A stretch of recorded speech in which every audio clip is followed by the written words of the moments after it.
Now we get to discuss some issues, and all these issues are actually male related issues. Okay, so I'm actually here to discuss this because we are coming from the aspect of what infertility. So infertility could have, the issues could be from the males, the issues could be from the females.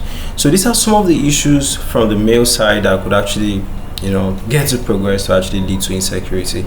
So I say insecurity, infertility, right? So we're going to talk about what is a micropenis. Micropenis is also known as a buried penis. We get to look at what is known as a bifid scrotum. And we get to look at what is an undescended testis. Okay, that's Cryptorchidism.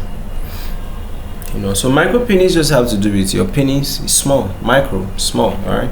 So the penis that is normally formed but significantly very small than what is actually compared to your age. Do you understand? So stretched penis length will just be what? Less than 2.5, the standard deviation below the mean for the age. Okay, so you don't just look at the small bar and say micropenis. No. You have to actually be compared to at least the common, like the range for your age, right? So causes could be endocrine issues, could be genetic issues, could be disorders of sex development, could be so clinical significance, right, may indicate that there's an underlying issue. I don't know if you understand. So you actually target it. So management is more of like you are trying to replace the hormones, surgical corrections and the rest of it. Okay, then how about a bifid scrotum? It's just like a scrotum that's kind of like divided into two. So it's just a scrotum that is divided into two halves by what? A deep midline cleft. Okay, I saw pictures of it, but I couldn't actually bring pictures showing the scrotum like that because I could be banned. You understand?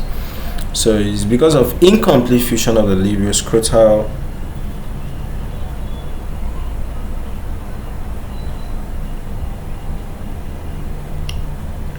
okay. So associations, it could cause hypospadias, disorders of sex development, and also clinical significance is actually what it may be part of ambiguous genitalia. So management, scrotal reconstruction, and evaluate if the person has any other issues too. Then cryptorchidism just have to do with what? The testes should descend right into the scrotal sac, which is like its permanent house. Okay, but if the scrotum is trapped in any place, okay, could be up in the waist, could be up in the stomach. Okay, we said that the testis does not descend. Now, the testis descending outside here is not for fun. It's because the testis needs a very cool environment for it to be able to be making sperm. So if trapped in the waist or in the abdomen, those environments are basically so hot for it. So such a person is having what? Azoospermia. They're not having sperm. They're not having viable sperm. So just failure of one or both of the testes to descend into the scrotum. Incidence 3% of full-term male infants. Okay, higher in preterm. Okay, types, it could be on one side or it could be what? Two sides. It could be palpable or it could be non-palpable.